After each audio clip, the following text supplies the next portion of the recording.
Welcome to the deep dive. This is where we really get into some fascinating source material, pull out the key insights for you. Yeah, exactly. And today, wow, we are diving into the world of Trinidad Carnival. Just electric, vibrant. Absolutely. Specifically, how do you capture that energy with a camera? Yeah, that's the challenge. Our main source here is the insights from Ainsley Edwards, a really experienced photographer. Hmm. And they've shared a lot of sort of hard-won wisdom about documenting Carnival Tuesday, which is just an explosion. It sounds like it. So our mission really is to take those insights Yep. and distill them down, right? And give you a kind of roadmap if you're thinking about photographing a huge event like Carnival, whether you're, a pro or just starting. Totally. And it is such a unique challenge. It's this blend, isn't it? You need the technical chops, the camera skills, Right. but also this deep cultural sensitivity. Yeah. It's demanding, but the payoff, the photos you can get, they're immense. Okay, so Ainsley describes Carnival Tuesday as a whole experience, not just like one day. No, definitely not. That got me thinking, what does this idea of planning before the first soca truck even starts to roll really mean? I mean, it sounds like way more than just, charging your batteries. Oh, absolutely. It's much deeper. And this is where Ainsley's experience really shines through. Uh-huh. After years of just being in that sensory overload of Carnival Tuesday, Yeah. they figured out the real prep. The magic starts way before the parades. It's like building the story in your head first. Before you even pick up the camera. Exactly. So that means practically scouting your spots early. Like Queen's Park Savannah is often key. Right, the central hub. Yeah. But it's not just finding a good view. It's like a reconnaissance mission, Okay. checking the light at different times, watching where the bands actually pass, and crucially, figuring out how you can move Mobility. without getting in the way, without obstructing the masqueraders. It's about anticipating the flow, not just like reacting. That's a big shift, isn't it? So it's less about just grabbing a shot. Yeah. And more about pre-visualizing the whole story you want to capture. Precisely. The why behind all that prep is the storytelling. Okay. You're positioning yourself to capture, well, raw emotion, right? That pure joy on someone's face when the music hits, or maybe those tiny details, a costume catching the breeze. It's not just random snapping. Mm. It needs timing. It needs respect for the space, for the people. Right. The real insight, I think, is you're trying to capture the essence. And that starts way before you press the shutter.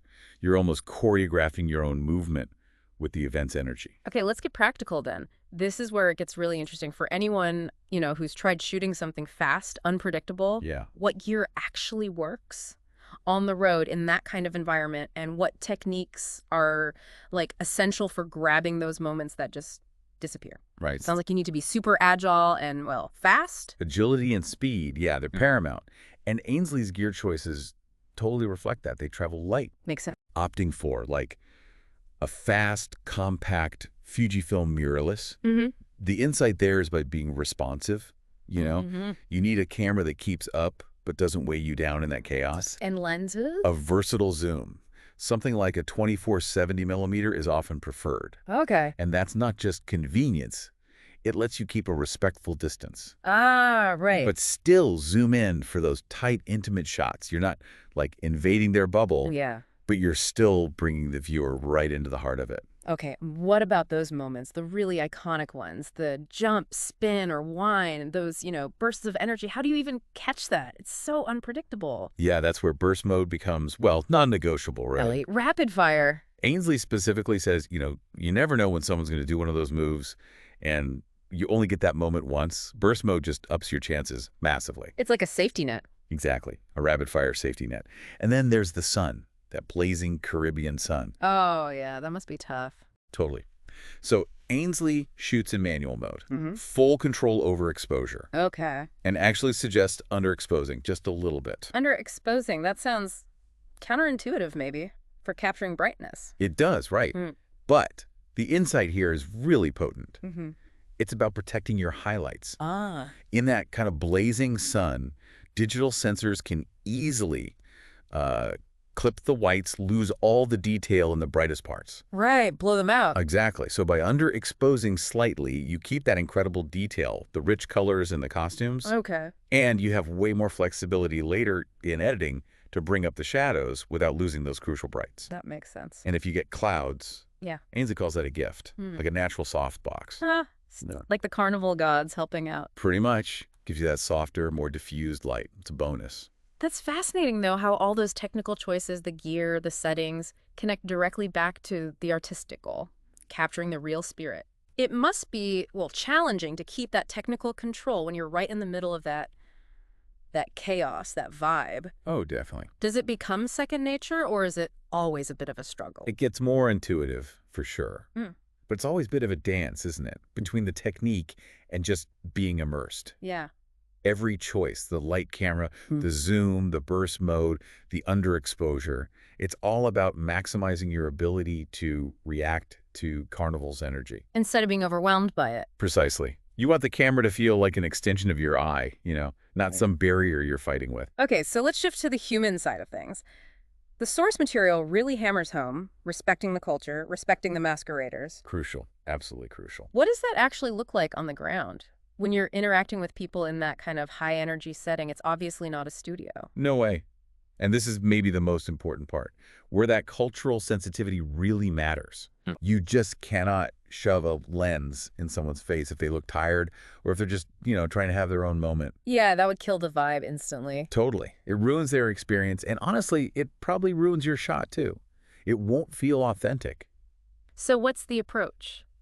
Ainsley's approach is simple, really. A smile, a thumbs up, maybe asking with just a nod. Non-verbal cues. Yeah, and they note people usually love being photographed once they know you're not exploiting them.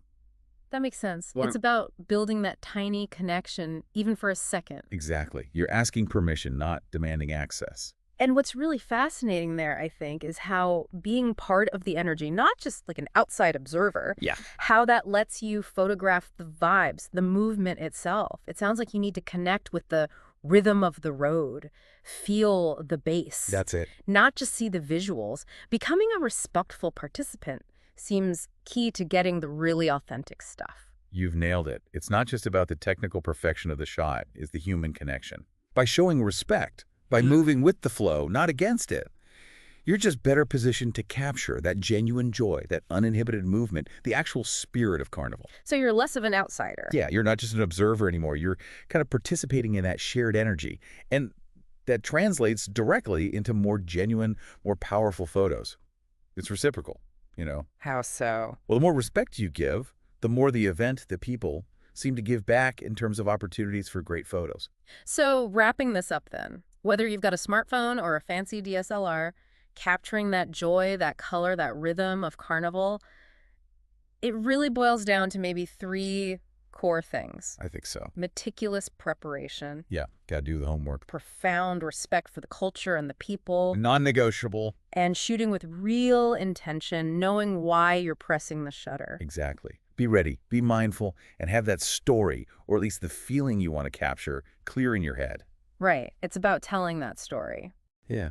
And maybe, just to connect this to something bigger, it raises a question for you, the listener, to think about. Okay. How does this principle, this idea of moving with the rhythm of the road, applying respect and intention in what you're doing, how does that translate beyond just photography? How does it apply to other parts of your life where you're trying to, capture or just deeply understand a moment and experience? That's a great thought to leave people with, something to mull over. Yeah. Think about it as you go about your day.